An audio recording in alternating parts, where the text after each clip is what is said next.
Hey, I'm Danielle, and I am so excited right now because I just got a new job. That's always a good time, right? And seriously, it's been such a journey. It's been a trip, and that is because it's taken about the last year to figure out really what I wanted to do, make the necessary connections, and get the job. So I'd love to share a little slice of what it took and what I learned and make your life a little easier. So if you're interested in taking the next step in your career or kind of pivoting to a different direction, I've got 3 tips that I wish I knew a year ago that I want to share with you.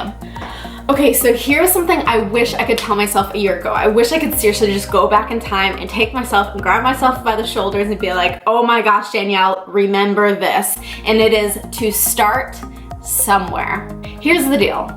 Figuring out your career is super overwhelming, and it's really hard not to be confused, not to be overwhelmed. So here's what you gotta do. You've just gotta start somewhere. And what I mean by that is decide one thing you're interested in. It doesn't even have to be the thing that you think will be your career, but I swear it will lead you there. So pick one thing you're just interested in general, either one thing you've enjoyed from a previous job or that you might wanna pursue, and just start with that as like a beginning little seed of a point. And then from there, start with one person that you know that's super well connected. That's what I did, and it was a game changer for me. So if there's just one person that you can think of, even if they're not necessarily in your industry, they probably can think of their family, friends, neighbor who might be connected to what you're curious about or what you want to do. And this is exactly what I did. I talked to my friend Erin, who seriously knows everybody, and I just asked her, hey, who do you think I could talk to if I'm maybe interested in this? And turned out that after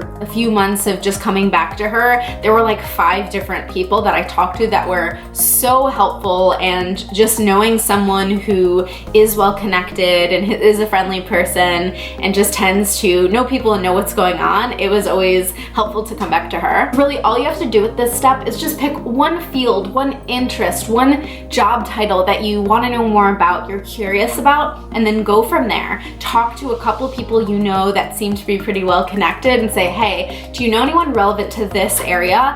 And then just start there. And that leads us to magical step number 2, which is to have conversations.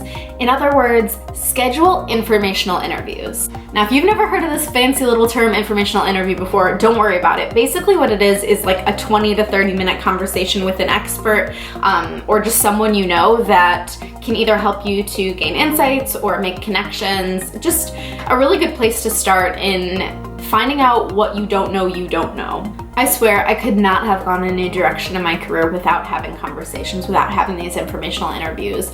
And to really harp on these first 2 points of starting somewhere and having conversations, talking to people, let me nerd out for a second. I made like a full-on map, a full-on chart of all the people I talked to and kind of how they are connected and how that led to the different conversations that I had. And it's amazing to see. So I had 18 conversations over the span of basically a year. That's not that many people.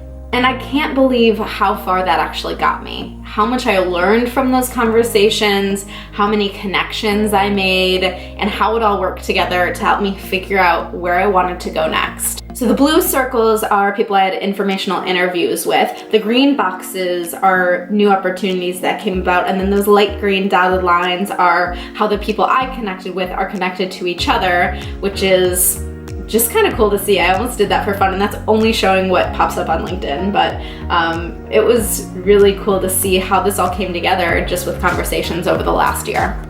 All right, third piece here, and this is huge. It happens throughout the process, and that is brainstorming without pressure.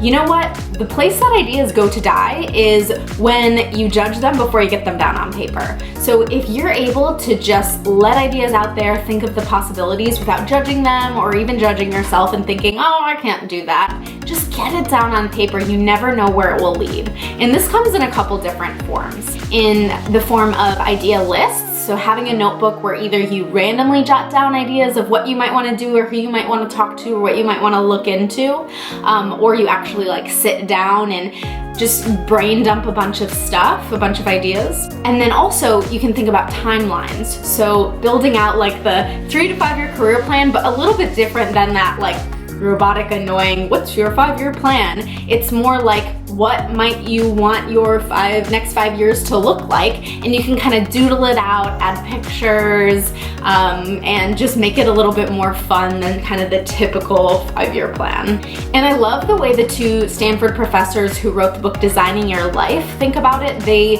invented something called design thinking and applied it to how we actually plan our lives and our careers. They have this idea called Odyssey planning, and it's basically like the 3 to 5 year plan. I talk about it in a previous video, so I'll link it. But it's just a really creative way to turn that 5-year plan on its head and take it from a little bit of a different perspective. So I'll give you a little background on what my specific process was, just to give you some context. So a little over a year ago, I was working full-time alongside the founder of a startup, helping high school students get into college. And just the way the business was at that point was kind of feast or famine. So I started looking into other opportunities. That's when I got my yoga teacher certification, and started looking into a couple other gigs that I experimented with, one which I still do. And throughout my conversations, it came up that I might be interested in supporting entrepreneurial communities. And essentially that's what I'll be doing in my new position. It's a co-working space, which is basically an office for entrepreneurs and startups where they come together, and it creates a sense of community, and you provide them with resources, events, stuff like that. And I am really excited. This is gonna be a really good starting point for getting involved in this type of work, and it's a really good company. I think it's gonna be really great. As a little reminder, here are the 3 steps that I followed that I swear will help you get so far.